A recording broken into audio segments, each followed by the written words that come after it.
آپ کو پتا ہے کہ جو نظر لگتی ہے نا خاص طور پر، اور جس سے بہت سی بیماریاں آتی ہیں، اس پہ اب تحقیق بھی ہو رہی ہے پیراسائیکالوجی میں، کہ نظر سے جو ریز اٹھتی ہیں وہ انسان کے جسم میں، یعنی نیگیٹو ریز جو خاص طور پر آتی ہیں، حسد کی نظر ہوتی ہے جیسے، تو وہ آ کے ایک ریئیکشن کرتی، کیمیکل ریئیکشن ہوتا ہے اس کی وجہ سے بلڈ میں، جس سے کچھ بیماریاں پیدا ہوتی ہیں۔ حدیث میں آپ کو سنا دیتی ہوں۔ حضرت ام سلمہ سے روایت ہے کہ آپ صلی اللہ علیہ وسلم نے ایک لڑکی کے چہرے پر کالے پیلے رنگ کا نشان دیکھا تو آپ نے فرمایا اسے نظر بد لگ گئی ہے، اس پر دم کرو۔ حضرت جابر کہتے ہیں کہ آپ صلی اللہ علیہ وسلم نے آل حزم کو سانپ کے ڈسنے کی وجہ سے دم کرنے کی رخصت دی، اور آپ نے اسما بنت امیس سے پوچھا کیا وجہ ہے کہ میرے بھتیجے کمزور ہیں، کیا فقر و فاقہ کا شکار ہیں، یعنی کھانے پینے کے باوجود یہ کیوں کمزور ہیں، کیا ان کو کچھ کھانے کو نہیں ملتا؟ انہوں نے کہا نہیں، بلکہ انہیں نظر بد بہت جلد لگ جاتی ہے، تو آپ نے فرمایا ان پر دم کیا کرو۔ یعنی جس بیماری کی سمجھ میں نہ آئے کہ کھائے پیے بھی انسان جوان بھی ہو لیکن اس کو صحت ہو ہی نہ، کوئی ظاہری سبب معلوم ہی نہ ہو، تو ایسے شخص پر دم کرنا چاہیے۔ حضرت عائشہ صدیقہ کہتی ہیں کہ رسول اللہ صلی اللہ علیہ وسلم نظر بد کی وجہ سے دم کرنے کا حکم دیتے تھے۔ حضرت انس کہتے ہیں کہ آپ صلی اللہ علیہ وسلم نے نظر بد اور بچھو وغیرہ کے ڈسنے سے اور پھوڑوں سے دم کرنے کی اجازت دی، یعنی پھوڑے وغیرہ جو ہوتے ہیں نا اس پر بھی دم کی اجازت دی، تو جسمانی بیماری ہے نا۔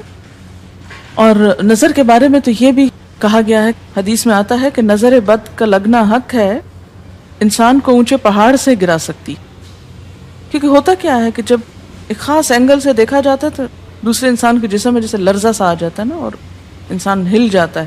اس کی دلیل قرآن میں بھی ہے، ایک سورت کے آخر میں آتا وَإِن يَكَادُ الَّذِينَ كَفَرُوا لَيُزْلِقُونَكَ بِأَبْصَارِهِمْ لَمَّا سَمِعُوا الذِّكْرَ، کہ قریب ہے کہ کچھ کافر آپ کو اپنی نگاہوں سے کیا کر دیں، پھسلا دیں جب یہ قرآن سنتے ہیں۔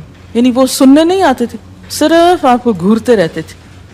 اور کس لیے گھورتے رہتے تھے؟ تاکہ آپ بول نہ سکیں، آپ لرز جائیں، ڈگمگا جائیں، اپنا کام چھوڑ دیں، بری نیت سے آتے تھے۔ وَيَقُولُونَ إِنَّهُ لَمَجْنُونَ، کہتے ہیں کہ یہ تو مجنون ہو گیا۔ آپ صلی اللہ علیہ وسلم نے فرمایا نظر بد حق ہے، اگر تقدیر سے کوئی چیز سبقت لے جا سکتی ہوتی تو وہ نظر بد ہے۔ پتہ کیسے چلے؟ چل جاتا ہے، پتہ کیوں نہیں چلتا؟ مثلاً آپ کا بچہ ہنس رہا تھا، کھیل رہا تھا، دودھ پی رہا تھا کہ اچانک کوئی شخص آیا اور جب وہ اٹھا تو بچے نے شور کرنا شروع کر دیا، اب پتہ چل جاتا ہے۔ بعض اوقات گھر ہی کے لوگوں کی لگ جاتی، بعض اوقات محبت سے بھی لگ جاتی، کہ بچہ کھیل رہا تھا، آپ دیکھتے کہ وہ گر پڑا، اچانک رونا دھونا شروع ہو گیا، سر پٹ گیا۔ حدیث میں آتا ہے نظر بد انسان کو موت تک اور اونٹ کو ہانڈی تک پہنچا دیتی ہے۔ اونٹ کو ہانڈی تک پہنچانے کا مطلب کیا ہے؟ ذبح کرنا پڑ جاتا ہے، تڑپنے لگتا ہے۔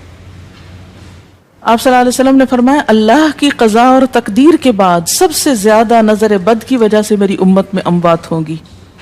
آپ صلی اللہ علیہ وسلم نے فرمایا نظر بد سے اللہ کی پناہ طلب کیا کرو، کیونکہ نظر بد کا لگنا حق ہے۔ اسما بنت امیس نے آپ سے گزارش کی کہ بنو جعفر کو نظر بد لگ جاتی ہے تو کیا وہ ان پہ دم کر سکتی ہیں؟ آپ نے فرمایا ہاں، یعنی ایک عورت بھی دم کر سکتی ہے، اور اگر تقدیر سے کوئی چیز سبقت لے جانے والی ہوتی تو وہ نظر بد ہے۔ آپ نے فرمایا بے شک نظر بد انسان پر اثر انداز ہوتی ہے، حتیٰ کہ اگر وہ ایک اونچی جگہ پر ہو تو نظر کی وجہ سے گر بھی سکتا ہے، یعنی فزیکلی بھی اثر انداز ہوتی۔ اور آپ دیکھیں کہ وہ قرآن پاک میں نہیں آتا وَمِن شَرِّ حَاسِدٍ إِذَا حَسَدَ، اور حاسد کے شر سے جب وہ حسد کرے، تو نظر بد ہوتی کس کی ہے؟ حاسد کی ہوتی۔ بری نظر کس کی ہوتی ہے؟ حاسد کی۔ تو جو صبح شام 3 دفعہ یہ پڑھتے رہیں ان کو حاسد کچھ نہیں کر سکتے، ان کا کچھ نہیں بگاڑ سکتے، جتنا چاہیں گھورتے رہیں۔ اسی طرح ابن کثیر نے کہا کہ نظر بد کا اللہ کے حکم سے لگنا اور اثر انداز ہونا حق ہے۔ تو جب اللہ کی پناہ لیتے ہیں نا قل اعوذ برب الفلق قل اعوذ برب الناس، تو آپ نے اللہ کے پناہ لے لی، شیلٹر میں آ گئے آپ، اب ہر چیز بیکار ہو رہی ہے، سب نظریں وظریں، اور اگر لگتی بھی ہے انسان کو تو کس سے؟ اللہ کے اذن سے لگتی۔ حافظ ابن حجر کہتے ہیں کہ نظر بد کی حقیقت کچھ یوں ہے کہ ایک خبیث الطبع انسان اپنی حاسدانہ نظر جس شخص پر ڈالے تو اسے نقصان پہنچے۔ ابن قیم کہتے ہیں کچھ کم علم لوگوں نے نظر بد کی تاثیر کو باطل قرار دیا ہے اور ان کا کہنا ہے کہ یہ محض توہم پرستی ہے اور اس کی کوئی حقیقت نہیں، لیکن حقیقت یہ ہے کہ یہ لوگ سب سے زیادہ جاہل اور ارواح کی صفات اور ان کی تاثیر سے ناواقف ہیں اور ان کی عقلوں پہ پردہ پڑا ہوا ہے، جبکہ تمام امتوں کے عقلاء باوجود اختلاف مذاہب کے نظر بد سے انکار نہیں کرتے، یعنی صرف اسلام میں نہیں دیگر مذاہب میں بھی یہ کانسیپٹ پایا جاتا ہے، اگرچہ نظر بد کے سبب اور اس کی جہت تاثیر کے سلسلے میں ان میں اختلاف ہے۔ پھر کہتے ہیں اس میں کوئی شک نہیں کہ اللہ تعالیٰ نے جسموں اور روحوں میں مختلف طاقتیں اور طبیعتیں پیدا کی ہیں اور ان میں کئی خواص اور اثر انداز ہونے والی کیفیات ودیت کی ہیں۔ آپ دیکھیں کہ لو چلتی ہے تو اثر نہیں ہوتا، اس کا بھی تو اثر ہوتا ہے نا، حالانکہ وہ نظر نہیں آ رہی ہوتی، اور کسی عقل مند کے لیے ممکن نہیں کہ وہ جسموں میں روحوں کی تاثیر سے انکار کرے، کیونکہ یہ چیز خود دیکھی اور محسوس کی جا سکتی ہے، اور آپ دیکھ سکتے ہیں کہ ایک شخص کا چہرہ اس وقت انتہائی سرخ ہو جاتا ہے جب اس کی طرف وہ انسان دیکھتا ہے جس کا وہ احترام کرتا ہے، اور اس سے شرماتا ہو، اور اس وقت پیلا پڑ جاتا ہے جب اس کی طرف ایک ایسا آدمی دیکھتا ہے جس سے وہ ڈرتا ہو، یعنی جس سے آپ ڈرتے ہیں وہ آپ کو دیکھے تو آپ کا رنگ پیلا ہو جاتا ہے۔ فرمایا یہ سب کچھ روحوں کی تاثیر کی وجہ سے ہوتا ہے، اور چونکہ اس کا تعلق نظر سے ہوتا ہے اور اس لیے نظر بد کی نسبت آنکھ کی نظر کی طرف کی جاتی ہے، حالانکہ آنکھ کی نظر کچھ نہیں کرتی، یہ تو روح کی تاثیر، یعنی نظر یہ نظر نہیں ہے صرف، بلکہ اندر سے روح یا احساسات ہیں جو ٹرانسفر ہوتے ہیں۔ آپ دیکھیں کہ محبت کی نظر کیا اثر نہیں کرتی، کرتی ہے نا، اسی طرح نفرت کی، غصے کی، اور آپ کے چھوٹے بچے خاص طور پہ نظروں کو بہت پہچانتے ہیں۔ آپ نے دیکھا ہوگا کہ بچے کچھ لوگوں کے پاس فوراً چلے جاتے ہیں اور کچھ لوگوں کے پاس نہیں جاتے۔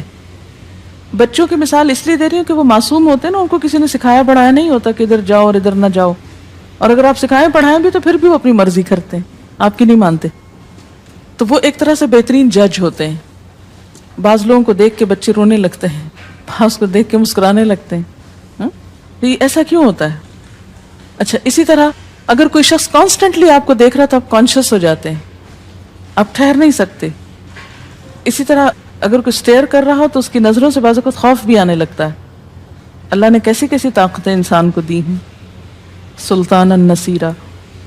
اچھا، پھر لکھتے ہیں کہ روحیں اپنی طبیعتوں، طاقتوں اور کیفیتوں اور اپنے خواص کے اعتبار سے مختلف ہوتی، سو حسد کرنے والے انسان کی روح واضح طور پر اس شخص کو اذیت پہنچاتی ہے جس سے حسد کیا جاتا ہے۔ ویسے بھی تو آپ دیکھیں نا، وہ رویے ایک دم آپ پہچان لیتے ہیں۔ یہی وجہ ہے کہ اللہ تعالیٰ نے حاسد کے شر سے پناہ طلب کرنے کا حکم دیا ہے۔ حاسد کی تاثیر ایک ایسی چیز ہے جس سے وہی انکار کر سکتا ہے جو حقیقت انسانیت سے خارج ہو۔ جنوں کی نظر بھی لگتی، یہ میرا قول نہیں ہے، حدیث ہے۔ حضرت ابو سعید خدری سے روایت ہے کہ رسول اللہ صلی اللہ علیہ وسلم جنات اور انسانوں کی نظر بد سے پناہ مانگتے تھے، یعنی آپ جو پناہ مانگتے تھے بری نظر سے، وہ انسانوں کی بھی اور جنوں کی بھی۔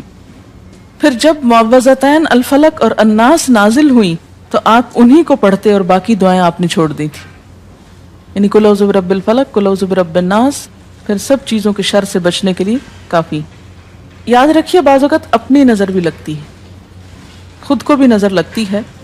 اسی طرح جب لباس اتارا جاتا ہے نہانے کے لیے مثلاً، تو اس وقت بھی دعا سکھائی گئی، بسم اللہ پڑھنی چاہیے، بیسیکلی بسم اللہ پڑھ کر اتارنے چاہیے، اور اس کے علاوہ اعوذ بکلمات اللہ التامات من شر ما خلق بھی پڑھ سکتے ہیں۔ آپ کو معلوم ہے کہ ٹوائلٹ میں جانے سے پہلے بھی دعا سکھائی گئی، کیونکہ جنات کے ٹھکانے گندی جگہوں پر ہوتے ہیں۔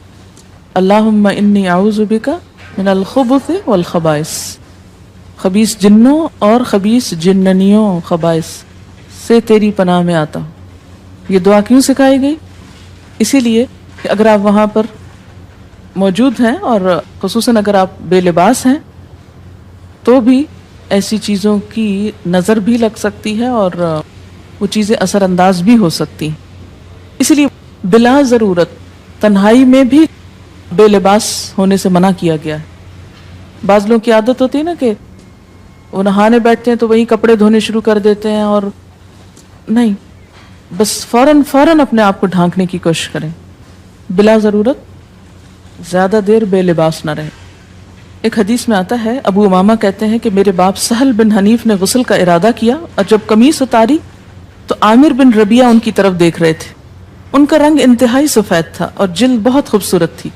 عامر نے دیکھتے ہی کہا، میں نے آج تک اتنی خوبصورت جلد کسی کنواری لڑکی کی بھی نہیں دیکھی. ان کا یہ کہنا تھا کہ سہل کو شدید بخار شروع ہو گیا. چنانچہ نبی صلی اللہ علیہ وسلم کو یہ قصہ بتایا گیا اور آپ سے یہ بھی کہا گیا کہ سہل کی حالت یہ ہے کہ وہ سر بھی نہیں اٹھا سکتا. آپ نے پوچھا، کیا تمہیں کسی پہ شک ہے؟ انہوں نے کہا، جی ہاں، عامر بن ربیعہ پہ ہو سکتا ہے. آپ نے انہیں بلوایا اور ناراضگی کا اظہار کرتے ہوئے فرمایا، تم میں سے کوئی ایک کیوں اپنے بھائی کو قتل کرتا ہے؟ کیا تم بارک اللہ نہیں کہہ سکتے تھے؟ اس لیے اب غسل کرو، اور اس غسل کا پانی کس پہ ڈالا جائے؟ جس کو نظر لگی. عامر نے اپنا چہرہ، ہاتھ، کوہنیاں، ٹخنے، پاؤں اور اپنی چادر کے اندرونی حصے دھوئے، پھر اسی پانی کو آپ نے سہل کے اوپر پیچھے سے بہا دیا. یہ نہیں کہ اس کے منہ پہ ڈالنا، پیچھے سے بہا دیا اور سہل فوراً ٹھیک ہو گئے. اس کا طریقہ بتایا گیا اس غسل کا.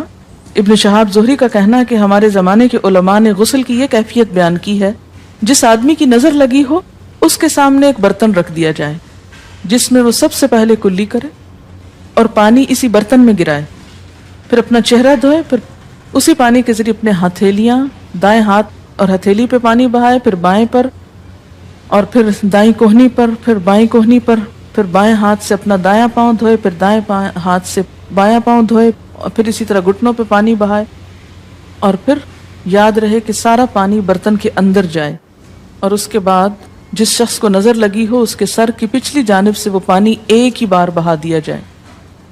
حضرت عائشہ کہتی ہیں کہ جس شخص کو بری نظر لگتی اس کو اسی طرح غسل کروایا جاتا. اب بعض اوقات یہ نہیں پتا چلتا کس کی لگی. ایسی صورت میں پھر طریقہ کیا علاج کا؟